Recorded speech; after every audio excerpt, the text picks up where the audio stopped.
It's important to talk about what historians call British North America in the run up to the rest of the development of the United States because so much of what becomes the United States is based on an awful lot of things that are either originate in Britain or are created in reactions to Britain, in the British government especially.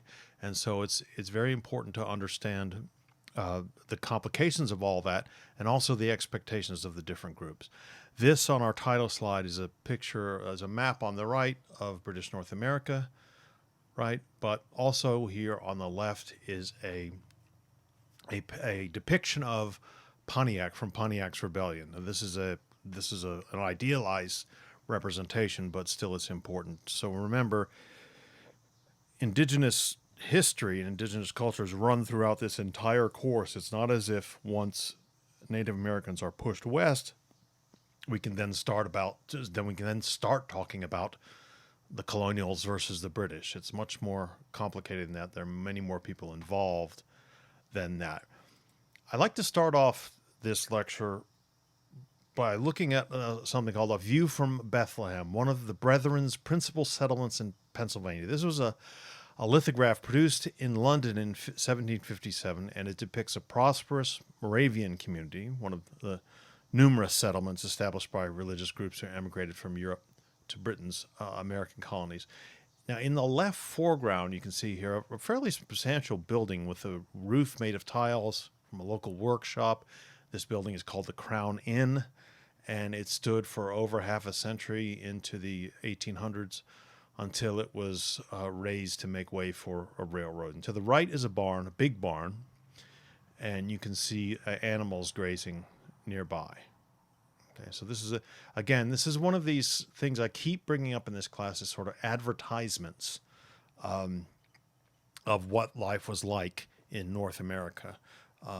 And London was a particularly good market for these things because people wanted to see this sort of stuff and the overpopulations that we talked about before. To this gleams as a potential refuge. Right. So today I'd like to talk about global competition and the expansion of England's empire, the origins of American slavery. Then we'll move to the colonies in crisis, the growth of colonial America, and finally social classes in the colonies. All very, very important topics. By the mid 17th century, it was apparent that North American colonies could generate tremendous wealth.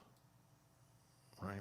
England moved to seize control of the Atlantic trade, consolidate its hold over the continent's eastern coast, and regulate its empire to a greater degree. Now, England acted according to the theory of mercantilism, all right, in which the government regulated economic activity to promote national power by encouraging manufacturing and commerce through special bounties, through monopolies and other measures, primarily so they could manipulate trade to make sure that more gold and silver entered the country than left. The export of goods, which generated revenue from abroad, should exceed imports, which required, of course, paying foreigners for their products. So the colony's role was to serve the interests of England, the mother country, by producing raw materials and producing raw materials and then being sent to but then importing back to the colonies manufactured goods from England. Okay. So commerce, not territorial plunder, was the foundation of empire. Now, this is going to sound very boring and very technical and very economic, but the first Navigation Act, passed in 1651 under Oliver Cromwell, was intended to wrest control over world trade from the Dutch. It required that enumerated goods, this is, again, complicated, the most valuable goods that were produced in the colonies, such as tobacco and sugar, first had to be shipped to and traded in English ships and ports. Okay. And that most European goods shipped to the colonies, that is, most goods from the continent of Europe, had to be shipped through England and then be transferred onto English ships. This enabled the government to collect revenues and allowed English merchants, manufacturers, shipbuilders, and sailors to benefit greatly from the trade. American colonists were to benefit as well because their ships were considered English, and in New England, the acts stimulated its considerable shipbuilding industry. Remember what I said about the virgin forests of New England and how important they were to that. Now, let me talk about New Netherland and New York. With the restoration of the English monarchy in 1660 under Charles II, England expanded its colonial reach. It chartered new trading ventures such as the Royal African Company, which was given a monopoly on the slave trade, and soon doubled the number of English colonies in North America.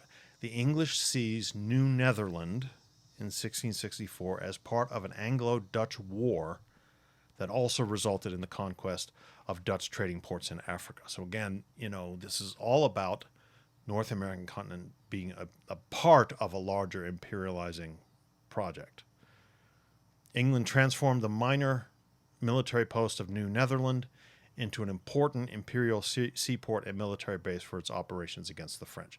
Charles II granted governing power over the newly acquired territory to his younger brother, James, Duke of York, and the colony's name was changed, you got it, from New Netherland to New York with this transfer.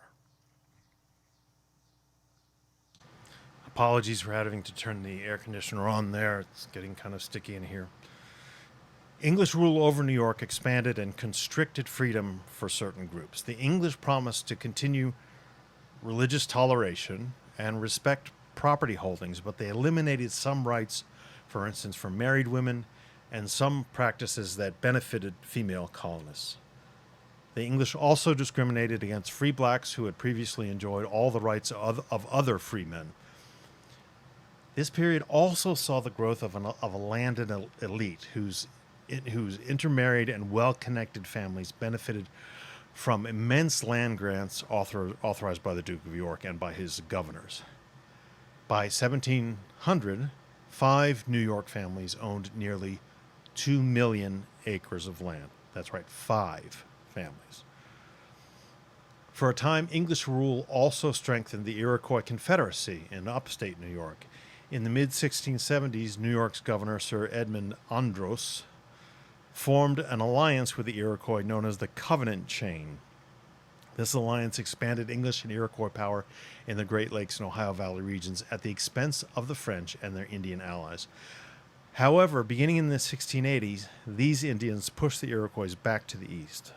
By the end of the century, the Iroquois carefully navigated a policy of neutrality, hoping to play Europeans off against one another while continuing to profit from the fur trade.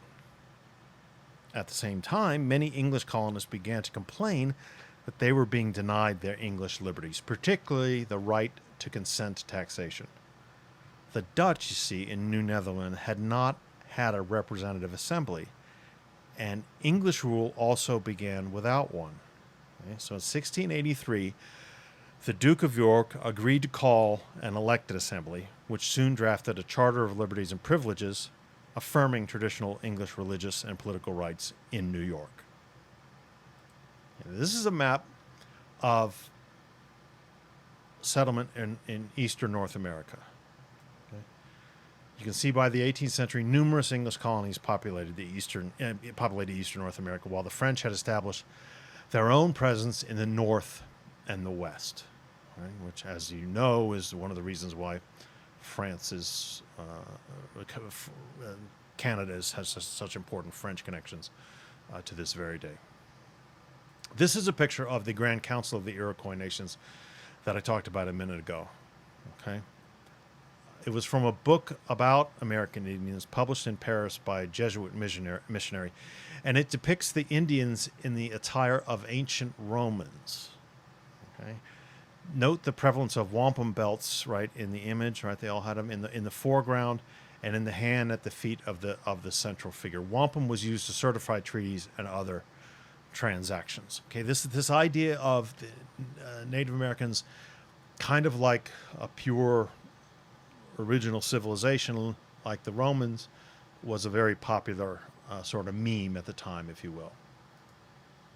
Okay, the next colony I really want to talk about is Carolina. In the 1660s, English proprietors who were awarded the right to establish a colony north of Florida in order to check Spanish expansion founded Carolina. Initially the sons of wealthy planters in Barbados, Carolina colonists traded with local Indians, employed them in raids against the Spanish, and also raided Indian communities for a burgeoning trade in Indian slaves. But in 1715, Yamasee and Creek Indians, alarmed by their trading debts and English slave traders' raids into their territories, mounted the Yamasee Uprising. This was against 1715. The uprising was crushed, and this resulted in their enslavement or expulsion into Spanish Florida. Slavery was fundamental to Carolina, and it made it the most hierarchical society, and once rice plantation agriculture developed, it became the wealthiest of England's North American colonies. Okay.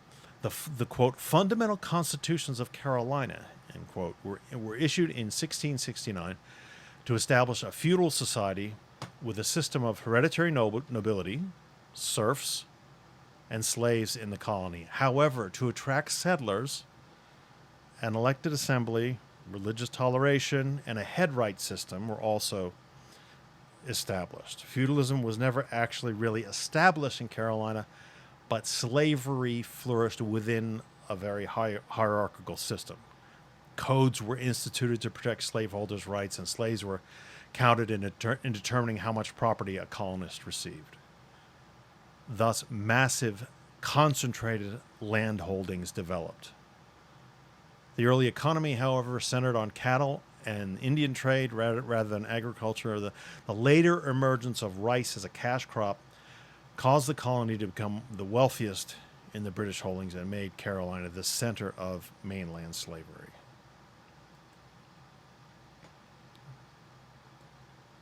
Now, the founding of Pennsylvania.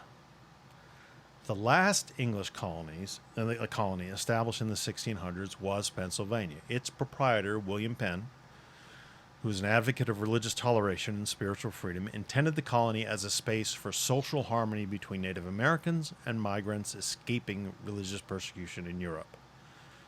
A devout member of the Society of Friends of the Quakers, Penn encouraged Quaker settlement and helped frame the colony's liberal government, which established religious liberty and an elected assembly with broad suffrage, broad voting rights. Penn helped a group of English Quakers acquire half the territory that would eventually become New Jersey, and in 1677, he played a central role in the development of Pennsylvania's government.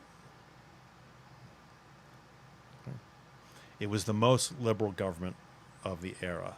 Penn envisioned his colony as a, quote, holy experiment to be governed on Quaker principles, including the equality of all persons, right, women, blacks, Indians, under God, and the primacy of the individual conscience.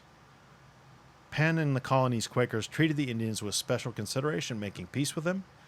Remember, the Quakers were pacifists and did not have militias, and taking pains to pay all Indian land claims. Above all, Penn emphasized religious freedom, which was ensured in 1682 in the colony's Charter of Liberty, though Jews were barred from office due to an oath requiring belief in the divinity of Christ. Furthermore, Quakers upheld strict moral codes against drunkenness, against swearing, and against adultery, placing emphasis on a virtuous rather than religiously uniform citizenry. Penn also formed an assembly elected by male taxpayers and freemen, either free immigrants with 100 acres of land or former indentured servants with 50 acres, thus giving the vote to a majority of the colony's men. Penn also owned all the land and sold it to settlers at low prices to encourage a broad distribution of landed wealth and social equality. Pennsylvania's freedom attracted migrants from all over Europe. This made the colony prosperous, but also increased Tensions with Native Americans as whites who were not Quakers pushed into Indian territory. It also fostered the growth of African slavery in southern colonies as more indentured servants chose to migrate to Pennsylvania rather than Virginia or Maryland. Okay? So without those indentured servants, Virginia and Maryland and obviously Carolina required more slaves. Now here's a picture I've always liked by the British artist Francis Place. This is a portrait of William Penn when he looks somewhat young. I guess he's in early middle age here. We tend to see William Penn only in pictures and statues when he's an old man, but this is him younger. And this is an early 18th century engraving that depicts William Penn welcoming a German immigrant on the dock in Philadelphia. Penn sought to make migrants from all over Europe feel at home in Pennsylvania. This is obviously not an actual event. You know, there isn't an engraver standing there while Penn is greeting this guy. This is an idealized event, but it did happen. Penn did meet people on the dock sometimes. And this is a painting of a Quaker meeting. This is an unidentified British artist dating from the late 18th century or early 19th century. It illustrates the dominant place of women in Quaker meetings, which you can see here, especially in the lower left. Now, while the English, like all other European colonists in America, did not intend initially to rely on African slaves as labor force, the growing demand for labor for tobacco cultivation, remember which we talked about last week, in the Chesapeake region, led planters there to turn to the transatlantic slave trade. White masters saw many advantages in using African slaves rather than white indentured servants. African slaves were not protected by English common law. Their terms never expired. They didn't become discontented landless men as so many former servants had become. Their children were slaves. That's where the very meaning of the term chattel slavery comes from. And their skin color made it more difficult for them to escape. And finally, they were accustomed to intensive agricultural work. Also, compared to Native American slaves, African slaves were already immune to many European diseases. Now, while the English didn't have really the modern notions of race, in which humankind is divided into groups associated with skin color, or they didn't have racism so much, an ideology based on the idea that some races are inherently superior to others and entitled to rule over them, the English did view other peoples, the Irish, Native Americans, Africans, as uncivilized, as pagan, savage, and animal-like. At the time, the English, like other Europeans, tended to divide humanity between those who were civilized or barbarian, Christian or non-Christian. Yet Africans, because of their skin color, religion, and social practice, were seen by the English as enslavable in a way that poor Englishmen were not. Now, slavery, obviously, as you know, had existed for almost all human history. It was central to ancient Greece and Rome, and it survived in Northern Europe among the Germans, the Vikings, the Anglo-Saxons after the Roman Empire collapsed. It was common in other parts of the world too. And although slavery existed in the 1600s in the Mediterranean and Africa, it was quite different completely from the plantation form of slavery that developed in the Americas. This is kind of modern slavery, if you will. Large numbers of slaves were brought together for very demanding agricultural work under a single owner. Again, the large numbers of slaves increased the dangers of slave rebellion and invited harsh discipline. The death rate it was higher in the colonies than in Africa, and African slaves who became free still had skin color that whites associated with slavery, and they were then, thus marked as unworthy of equality in a free society. Here's a painting that I think is very important. It's entitled "The Free Women of Color with Their Children and Servants in a Landscape." This is by an Italian artist named Agostino Brunias, who was sent to the West Indies by the British government in the 1760s to paint the local population. And he portrays here an outing of fashionable free women with their children and slaves, some dressed in livery. Right, you see that on the right there. Although the scene depicted is in the Caribbean, the work resembles numerous paintings of the leisure activities of the well-to-do in Britain, which was kind of the point. The painting reflects the three-race system that developed in the British Caribbean. The free women are light-skinned but not white.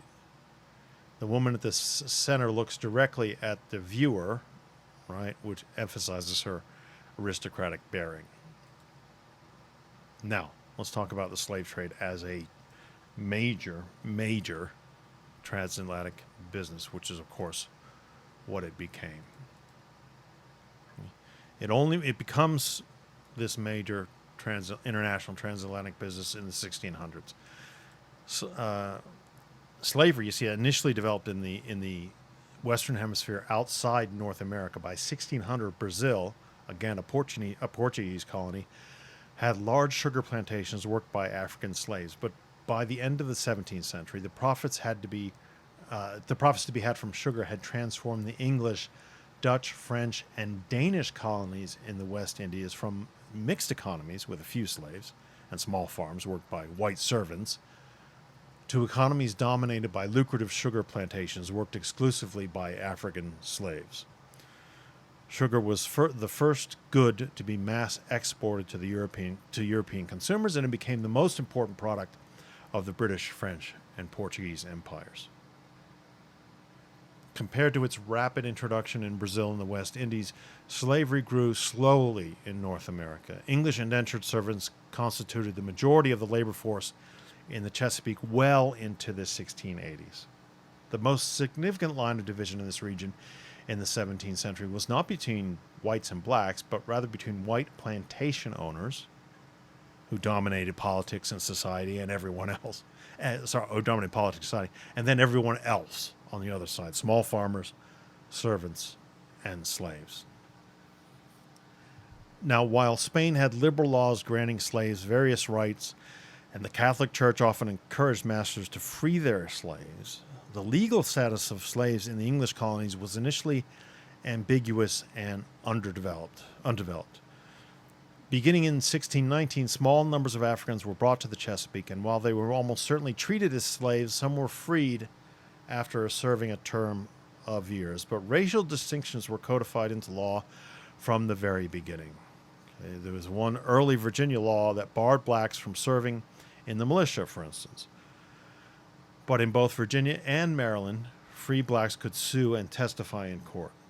And some even acquired land and purchased white indentured servants and black slaves. So blacks and whites worked together side by side in the region's tobacco fields, occasionally ran away together, and some established intimate relationships. This is a painting called Cutting Sugarcane. This is a very, very famous painting, published in 1823. Male and female slaves harvest and load the sugar crops while an overseer on horseback addresses a slave. That overseer is almost certainly an indentured servant. Like I say, during the 18th century, sugar was the chief crop produced by Western Hemisphere slaves. And here's the operation of a sugar mill, a lithograph by the German artist Johann Moritz Rudiger, who visited Brazil in the early 1820s. Depicts the operation of a sugar mill. Slaves feed the cane into rollers, which is crushed out in the juice. And this is a scene that depicts working tobacco. This is an English handkerchief. Male and female servants work in the tobacco fields alongside a white indentured servant on the right. Usually that white indentured servant was sort of a supervisor, but the slaves did not have any sort of supervising role at all. The next group of colonies to look at is the Chesapeake. Now, Though evidence shows that slaves were being held for life as early as the 1640s, only in the 1660s did Virginia and Maryland's laws refer explicitly to slavery. Again, as I said last week, as tobacco planting spread and the demand for labor went through the roof, conditions facing black and white servants diverged dramatically. To encourage migration, colonial authorities tried to improve the status of white servants, mostly indentured servants, as I've been saying. Simultaneously, blacks' opportunities for freedom were restricted. By 1680s, ideas of racial difference were strongly reflected in these colonies' laws, despite the small size of the black population.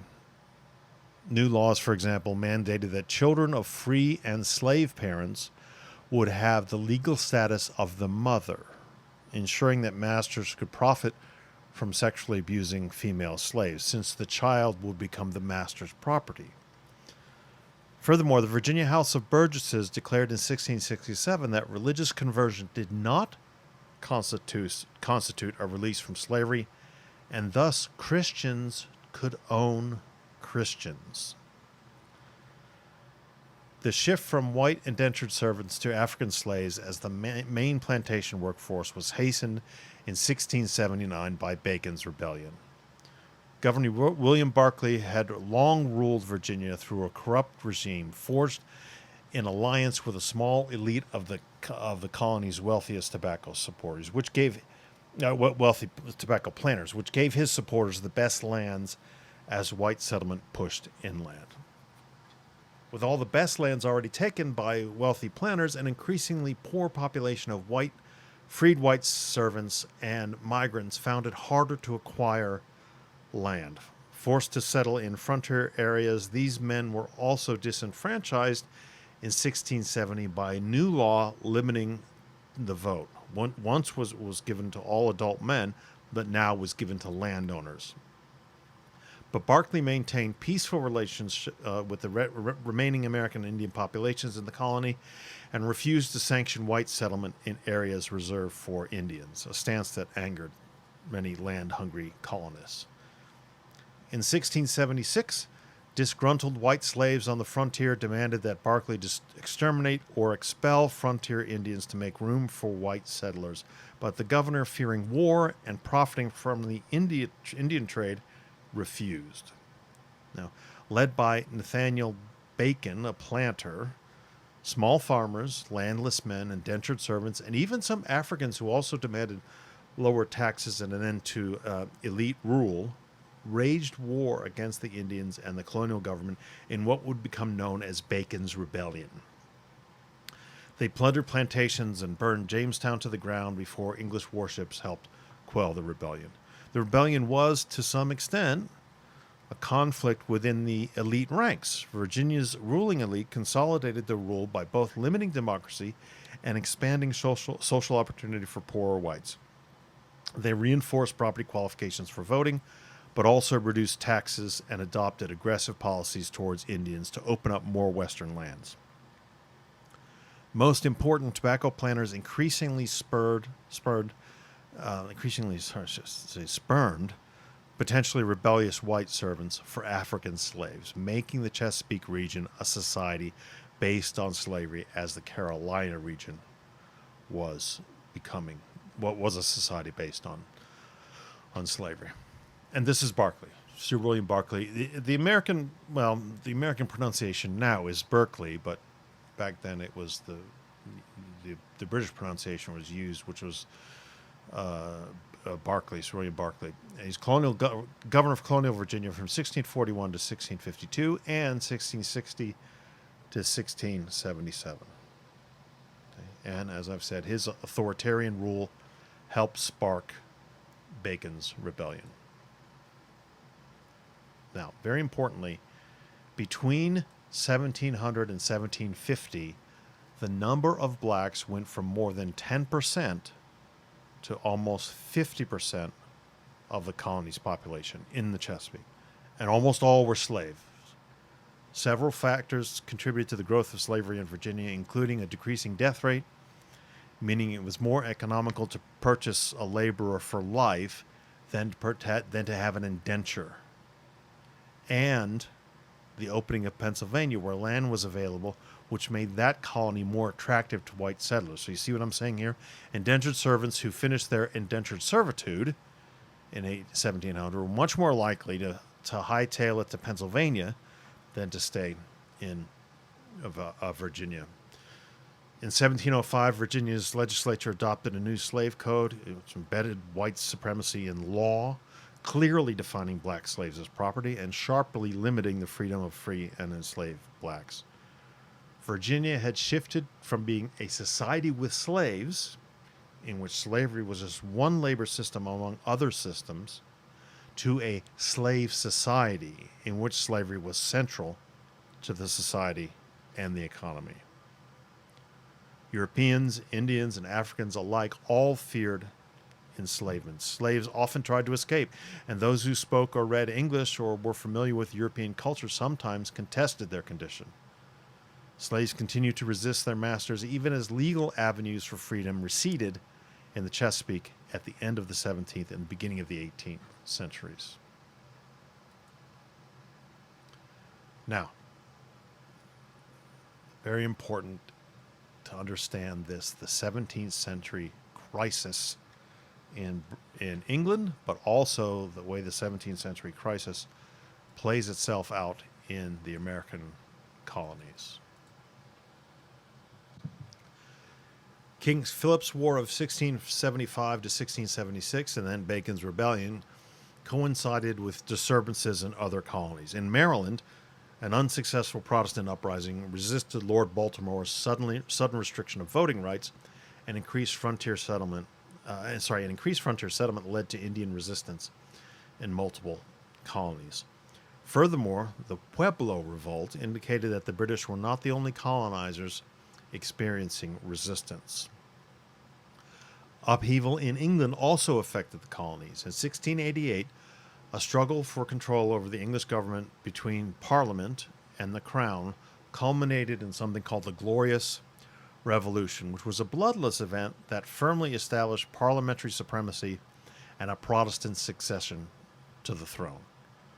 Under the rule of Charles II, Parliament had expanded its authority and powers, but his unpopular successor, James II, alienated much of England after claiming to rule by divine right and seeking religious toleration for Protestant dissenters and Catholics. Now, fearing that the throne would go to James' Catholic son, English aristocrats invited William of Orange, a Dutch nobleman and husband to Mary, who, to make things more complicated, was James II's Protestant daughter, to assume the throne in the name of English liberties. In 1688, James II fled before William's invading army, and William and Mary took the throne. Parliament soon enacted the English Bill of Rights, giving Parliament control over taxation and establishing individual rights such as trial by jury. This peaceful coup assured the perpetuation of England's balanced constitutional monarchy, allowing English subjects at home and in the colonies to celebrate English Protestantism and rights and liberties. Now, the Glorious Revolution also exposed fault lines in colonial society and offered elites the opportunity to recapture their challenged authority. Before the Glorious Revolution, English rulers sought to reduce growing colonial autonomy within the empire. In 1675, English established the Lords of Trade to oversee colonial affairs. Charles II had revoked the Massachusetts Colonial Charter for violations of the Navigation Act, which the Massachusetts legislature had earlier refused to recognize because it gets complicated, because the colony, it alleged, had no direct representation in Parliament. And by 1688, James II had combined the colonies of Connecticut, Plymouth, Massachusetts, New Hampshire, Rhode Island, and East and West Jersey, and West Jersey was another word for Pennsylvania, into a single super colony, which was called the Dominion of New England, ruled by New York's former governor, Sir Edmund Andros. And he was unaccountable to any legislators. Now, the actions of King James and Andros alienated many colonists. You notice that this is 100 years before the Revolutionary War. Now, in 1689, the overthrow of James II triggered rebellions in several American colonies, whereby colonial elites pushed aside by Andros and the Crown sought to regain their dominance. The Boston militia jailed Andros and the colonial government was reestablished. A rebel militia in New York under the command of Jacob Leisler established a committee of safety to take control of New York, and Maryland's Protestant Association overthrew Lord Baltimore. Each of these groups claimed to act in the name of English liberties and sought London's approval with differing results. Particularly for the Protestant rebels in Maryland, King William offered his approval, citing mismanagement on the part of Lord Baltimore. On the other hand, Leisler had succeeded in dividing the colony among ethnic and economic lines. The Dutch majority sought to regain control and harassed the New York economic elite, who then complained to London that Leisler was a tyrant. The king refused to support Leisler, who was then brutally executed, which reflected the hatreds that the rebellion had inspired. And that hatred would survive for generations. And in New York politics, there were pro-Leisler and anti-Leisler sentiments for years. Okay, here's a map from the 1670s showing a scene from King Philip's War. All right. And here, by the way, is William III, unknown artist, painted his portraits around 1697. Okay, he wears an ermine cape. He comes to power in England as the joint monarchy of William and Mary, and he's in all his in regal finery. Now let me go up. Let me go up north. With the dissolution of the Dominion of New England and the removal of its ruler, again, Sir Edmund Andros, the English crown restored the old charters of most of the colonies. But Massachusetts received a new charter as a royal colony, which now incorporated Plymouth. The new charter made property ownership, not church membership, the qualification for voting in elections for the colony's legislature, and made the governor a crown appointee. The English Toleration Act of 1690 required religious toleration for all Protestant denominations. So these measures ended the Puritans' Bible Commonwealth, empowering non-Puritan merchants and large landowners, and also led to increasing anxiety among Puritans. Thereafter, considerable attention existed in Massachusetts, which was made worse by raids from French and Indian troops on the New England frontier to the north, and newly instituted religious toleration was a source of considerable anxiety for the Puritan clergy. Many Puritans, like other Europeans and colonial Americans in the 17th century, believed in magic and astrology, witchcraft, and other supernatural phenomena, and often interpreted natural events as having religious or otherworldly meaning. In Europe and the colonies, witchcraft was punishable by hanging, and occasionally individuals convicted of witchcraft had been hanged in New England.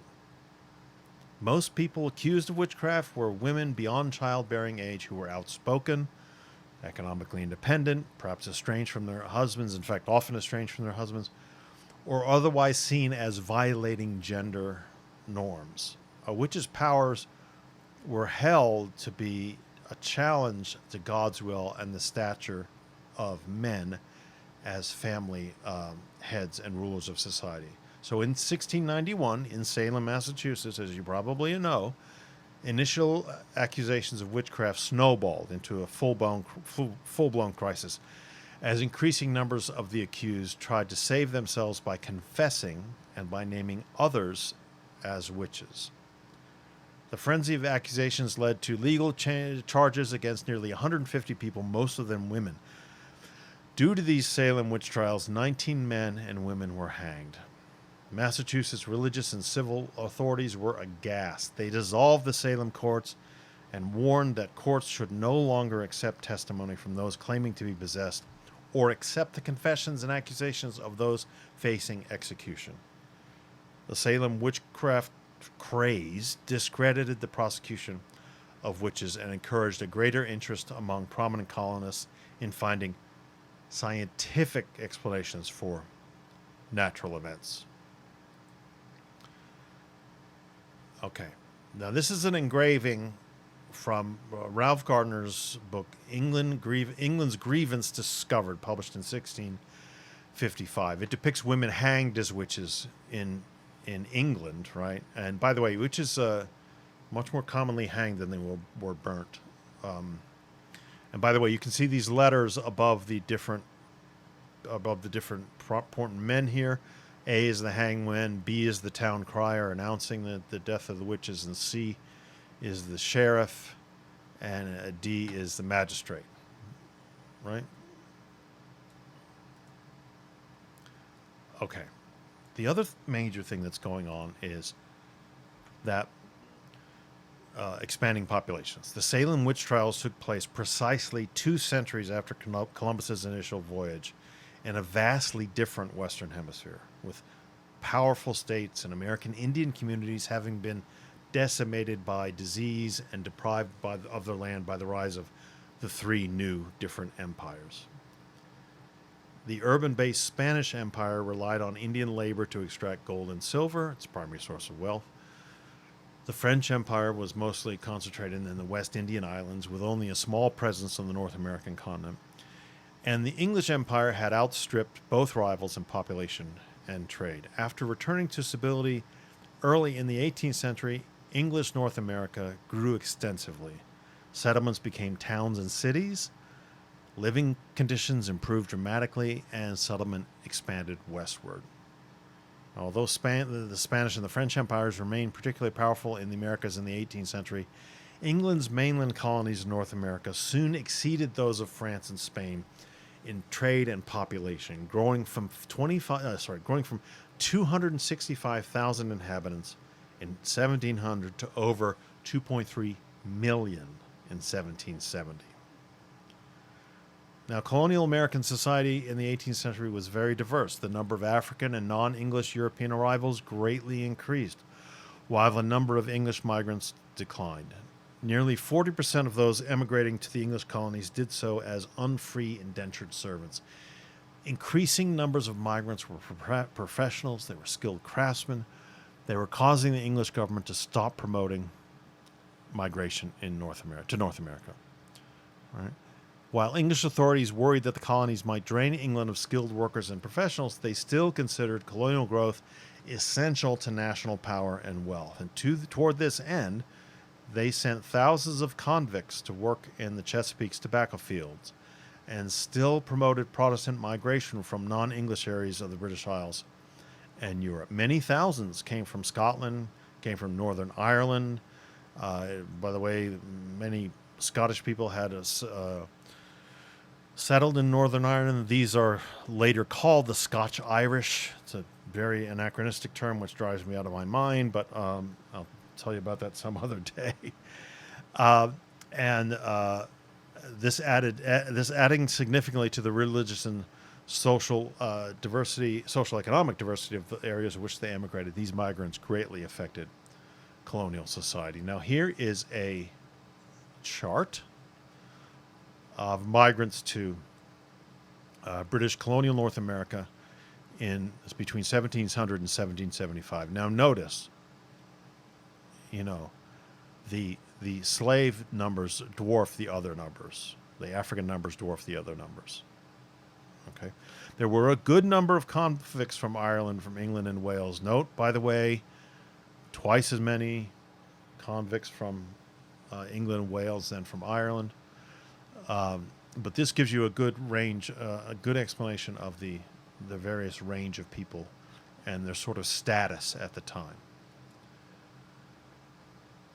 Okay, this map shows European settlement and ethnic diversity. Among the most striking features of 18th century colonial society was the racial and ethnic diversity of the population, except in New England. This resulted from increased migration from the non-English parts of the British Isles and from mainland Europe, as well as the rapid expansion of the slave trade from Africa.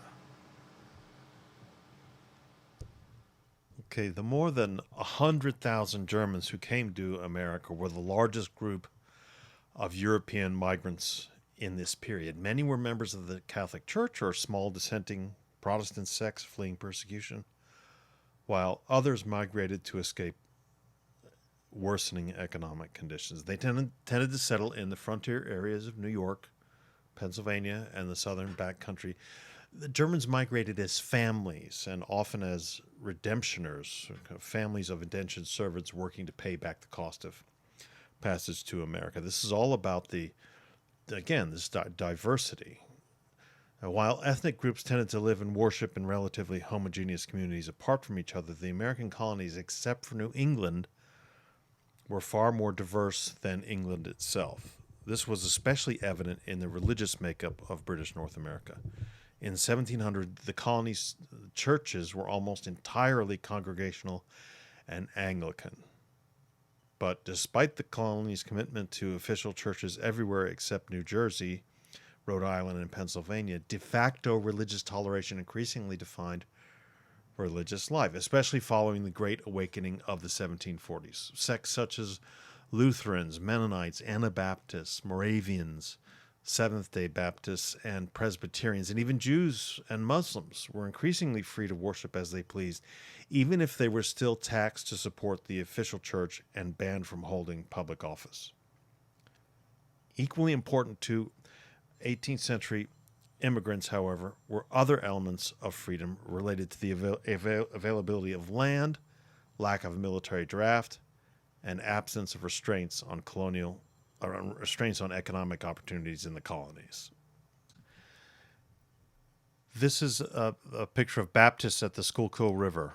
Right, Baptists were among the numerous religious denominations in the 18th century colonies. And now in this engraving from the History of American Baptists published in 1770, a minister baptizes a new member in the Schuylkill River in Pennsylvania, while members of the congregation look on.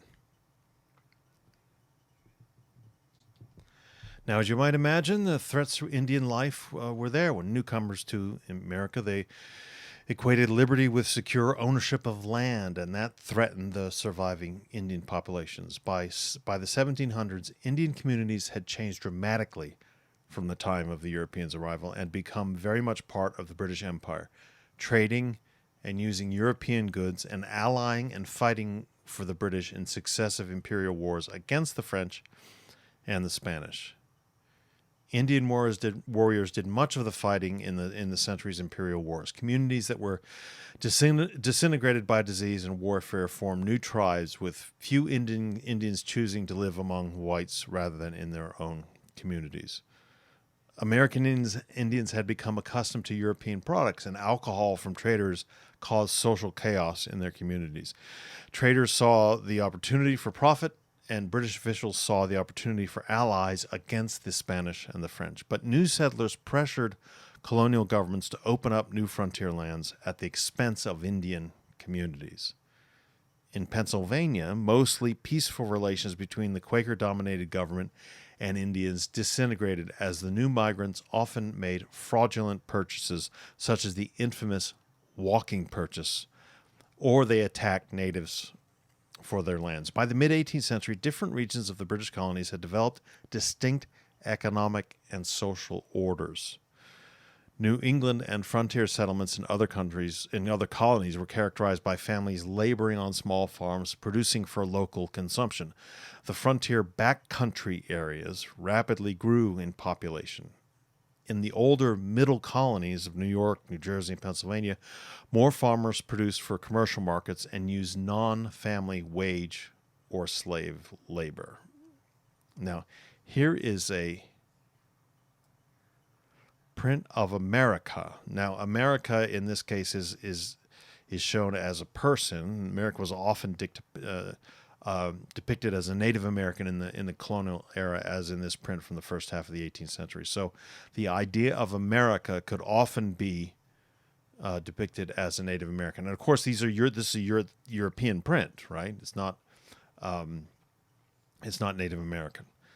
Here is a painting of William Penn's treaty with the Indians. Penn's grandson, Thomas, by the way, who became the proprietor of Pennsylvania, commissioned this romanticized painting from the artist Benjamin West in 1770, by which time harmony between Indian and colonists had long since turned to hostility. In the 19th century, many reproductions of this image circulated, reminding Americans that Indians had once been central in their history. Now, the other aspect that was almost always forgotten, but is going to come up again and again and again in this period of our course, is the question of consumer and consumerism. In the 1700s, Great Britain became the leading producer and trader of inexpensive consumer goods, including colonial goods such as coffee and tea, and manufactured goods such as linen, metalware, glassware, ceramics, and clothing. Trade knit together the British Empire in a system of Atlantic commerce, and the American colonies shared in this consumer revolution. Even modest farmers and artisans bought items such as books, ceramic plates, metal cutlery, and tea, which were once considered luxury goods. Britain's mainland colonies were almost entirely rural and agricultural, and only a very small percentage of the population lived in the small port cities of Boston, New York, Philadelphia, and Charleston. In 1700, Philadelphia's 30,000 inhabitants made it the largest city in British North America. And these cities were primarily centers of trade and exchange and were inhabited by growing numbers of merchants and artisans, who by the artisans are obviously skilled craftsmen, and by the poor. The urban artisan population included furniture makers, jewelers, silversmiths serving wealthier citizens, and lesser artisans such as weavers and blacksmiths and coopers and construction workers. The typical master artisan owned his own tools and worked in a small workshop, often his home, and he was assisted by family members and by young journeymen and apprentices learning the trade. The artisan survived by his skill, which made him more economically independent and gave him more freedom than unskilled laborers had. Most craftsmen had a reasonable chance of becoming a master in their lifetime, and their careers often reflected the opportunities that colonial cities offered to skilled men of diverse ethnic and religious backgrounds. Now here, you know me and my advertisements. This is an advertisement for goods. 1772 broadside offers a rare view of the interior of a Philadelphia shop and lists some of the many European and West Indian goods on sale, including rum, tea, spices, and gunpowder. Now, this was a sign of the ongoing consumer revolution linked to international trade. And here's a sawmill in New York, right? This engraving of a small sawmill in New York colony suggests how colonial settlement affected the natural environment. Lumber was used for construction throughout the colonies and shipped to Europe and the West Indies, resulting in widespread deforestation. One thing I've been talking around this whole lecture really is the Atlantic Ocean, and I haven't really discussed it directly, although I've implied that its importance here and in other parts of the course. But essentially, there's something called the Atlantic world that historians find extremely important and central to our analysis of this period. See, the Atlantic Ocean wasn't so much a barrier as a highway by this time. It linked communities and economies within and between empires. Sugar, tobacco, and other products of the Americas were marketed in Europe. London bankers financed the slave trade between Africa and Portuguese Brazil, and Spain spent its gold and silver importing goods from other countries. As trade expanded, the British colonies in the Americas became the major overseas market for British manufactured goods, and in turn, North Americans shipped farm products to Britain and the West Indies. They imported slaves and rum from Africa and the West Indies, and exported fish and grains to southern Europe. And New Englanders built 1/3 of the ships in Great Britain's trading fleet. 1/3. American colonists benefited from membership in the British Empire. There's no doubt about it. Most did not complain about British regulation of their trade because commerce enriched the colonies, and lax enforcement of the Navigation Acts allowed smuggling. Furthermore, Britain's powerful Royal Navy protected American ships. So, despite significant differences, British America in many ways became closer and more similar to its mother country. So, here we have a picture of the Charlestown Harbor, a watercolor painted around 1740 by the artist Bishop Roberts. It depicts the flourishing major port city of South Carolina. The ships all fly British flags, since the Navigation Act prevented foreign vessels from carrying the colony's main export of rice. And South Carolina was home to the wealthiest elite in Britain's mainland colonies, and ships carried imported luxury goods for them from Great Britain. All right, now, I keep also talking about and obliquely referring to the elite. As colonial America matured, an elite emerged that increasingly dominated politics and society, although it wasn't as powerful or as wealthy as England's aristocracy. Now, the gap between rich and poor probably grew faster in the 1700s than in any other period in American history. In New England, growing trade created a powerful merchant upper class, often linked by family or business connections to London's great trading firms. With no banks in America, success often depended on the credit to be had from personal connections.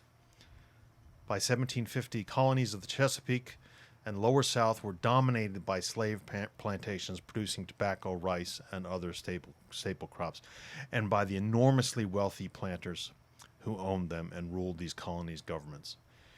Even though colonial America had no titled aristocracy or legally established social ranks as Britain did, men of families with growing landed and commercial wealth came to control much of the colony's political, economic, and social life. 18th century Virginia was a far healthier environment than in the earlier period, and planters could expect to pass on their holdings to their sons, establishing dynasties. Nearly every Virginian of note achieved prominence through family connections. You see, before the American Revolution, there was no real American identity, and the term Americans tended to be used to describe Indians rather than colonists. Now, this changes dramatically in the late 19th century, right? But right now, that's an important distinction. Many Europeans maintain the traditions, including the use of languages other than English, from their home countries. Those from the British Isles sought to create a dominant English identity in the New World. This involved convincing Britons that the colonists were like themselves. Many in Great Britain, however, saw the colonists as a collection of convicts, religious dissidents, and impoverished servants. But many colonists insisted that British identity meant allegiance to certain values, among them free commerce and, quote, English liberty, end quote. British identity in the colonies was defined in part in opposition to others, including the Spanish and French Catholics, Africans, and Native Americans. In the Spanish and French New World empires, Indians were incorporated into a sort of collective identity. However, since most Indians preferred to maintain their own cultures and religions, the colonists of British North America did not include them in a collective colonial identity. This is a portrait of Jane Beekman's very, very famous portrait, daughter of James Beekman, one of the wealthy colonists, and it was painted in 1767. It's unusual in depicting a young girl with a book. By the way, it's a collection in Latin of the works of Erasmus, a Renaissance scholar, rather than simply emphasizing fashionable attire. The Beekman family was of Dutch and French Huguenot heritage, and both cultures emphasized the importance of education, including education for women. Here is Robert King Carter of Virginia, painted around 1720 by an unknown artist. Carter was one of the wealthiest and most influential men in the colonies. This is a portrait of Daniel, Peter, and Andrew Oliver, sons of a wealthy Boston merchant. The prominent display of their, delicate hands right in the front there, resting on the table, tells the viewer that they never had to do manual labor. The colonial aristocracy was very, very important. In this period, the different colonies were more strongly connected to England than they were to each other. In a process that historians call Anglicization, they soon came to see themselves as more English than American.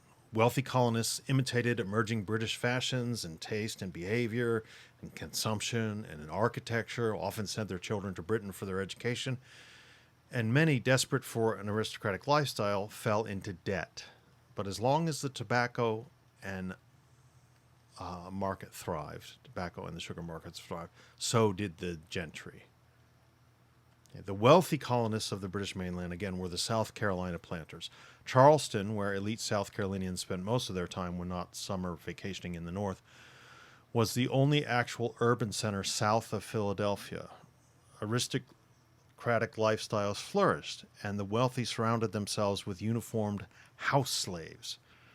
Per capita wealth was more than 4 times that of tobacco areas in Virginia and 8 times that of Boston and Philadelphia. The richest 10% owned half the wealth in 1770, while the poorest quarter owned less than 2%. Throughout the colonies, the elite emulated what they perceived as a balanced and stable English social order. Liberty was associated with the power to rule through webs of influence, linking patrons and dependents, with each carrying specific responsibilities reflected by dress, by manners, by the splendor of their homes. Images of refinement served to legitimize the wealth and political power of colonial elites who prided themselves on aristocratic characteristics. On both sides of the Atlantic, work was viewed as the reserve of commoners and slaves, work that is especially manual work. This is a picture, again, it's sort of like the picture of the daughter I showed a minute ago. This is a fashionably dressed 12-year-old boy named Ralph Izard. It's a painting from 1753. Just before Izard, little Ralphie left to receive an education in England. Okay, and he had recently inherited a large plantation in South Carolina when his parents died. Okay, so he was shipped off to England, and he probably, after his education in England, stayed there, but I don't know that for certain. He may have come back to run the plantation, or to, I should say, own the plantation. And this is a portrait of Elijah Boardman, a merchant of New Milford, Connecticut. Boardman wears the attire of a gentleman and rests his arm on his counting desk, sort of business furniture. In the rear, bolts of cloth you can see are visible, but Boardman chose to emphasize his learning, not his wealth, by posing with his books, including 2 plays by Shakespeare, John Milton's Paradise Lost, and the London Magazine, which is a periodical. Of course, there was also colonial poverty. Alongside wealth, poverty increasingly became part of colonial life in 18th century America. Fewer free colonial Americans were poor compared to Britain, where 1/4 to 1/2 of all people required public assistance. But slaves lived in impoverished conditions, and the number of poor without property grew with diminishing land and the growth of wage labor. Better off colonists generally viewed the poor as lazy and responsible for their poverty, and while rural communities and cities gave some assistance to them, they prevented the unemployed and propertyless newcomers from receiving aid. To minimize the burden on taxpayers, the poor were often sent to workhouses that produced goods to reimburse the authorities for their upkeep, and children were assigned to apprenticeships. Strict measures were enacted to warn out unemployed and propertyless newcomers, keep them out of town, which were often families headed by widowed or abandoned women. Most free Americans were members of the, quote, middle ranks, living between extremes of wealth and poverty, and the vast majority of these were small farmers. The wide distribution of land and the economic autonomy that went with it distinguished colonial America from Europe. Perhaps 2/3 of all the free male population owned their own land, while 3/5 of England's population owned no property at all. By the 1700s, colonial farm families viewed land ownership as a kind of right and the social precondition of freedom. and they strongly resented the efforts of by Native Americans, great landlords or colonial governments, to limit their access to land. Their dislike of personal dependence and their understanding of freedom as not only relying on others for a livelihood sank deep roots into British North America and to a greater extent reflected social reality for many white colonists. The family was the center of economic life in 18th century American household economy. Most work revolved around the home, and men, women, and children all contributed to the family's well-being. The small farmer's independence depended to a great degree on the work of his dependent wife and children. And while most farmers first focused on growing food to survive, as commerce expanded in the 18th century, increasing numbers of farmers also produced for the market. Women were constantly at work, raising children and working in the home by cleaning, cooking, sewing, and engaging in other activities, as well as working in the fields. Women's workload increased in the 18th century, despite the introduction of new consumer goods that replaced items previously made in the home. As society became more structured, women's opportunities receded compared to the earlier period. Lower infant mortality meant more domestic responsibilities, while the demand for new goods made available by the burgeoning Atlantic trade required all family members to contribute to the household income. Here is a painting, The Residence of David Twining. Okay, Pennsylvania, painting of a Pennsylvania farm as it appeared in the 18th century. Edward Hicks, who lived there as a youth, painted the scene from memory in the 1840s, but again, it's a depiction of the 18th century, not the 19th century. Hicks depicts a prosperous farm, largely self-sufficient, but also producing for the market, typical of colonial eastern Pennsylvania. One of the farm workers was a slave. 5-year-old Edward himself is pictured in the lower right-hand corner, listening to Miss Twining read the Bible. And here is a portrait of the Cheney family by an unknown late 18th century artist, and it illustrates the high birth rate in colonial America. It suggests, by the way, that many years of a woman's life were spent bearing and raising children. So where were we at mid-century?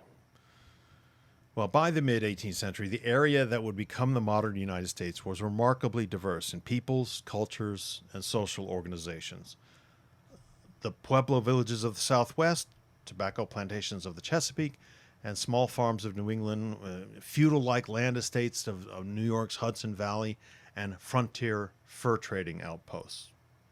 While elites tied to imperial centers of power dominated the political and economic life of most colonies, large numbers of colonists enjoyed greater opportunities for freedom, such as the access to the vote, land ownership, the right to worship freely, and an escape from government persecution.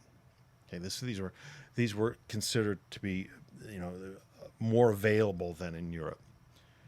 Free colonists probably enjoyed the highest per capita income in the world, and the colony's economic growth made for a high birth rate. Long life expectancy and expanding demand for consumer goods also followed from this. Yet many found themselves only partially free, tied to indentured servitude, or entirely unfree. The longing for freedom and the new and unprecedented forms of unfreedom, that is slavery and some forms of indentured servitude, were essential to the North American colonies' development.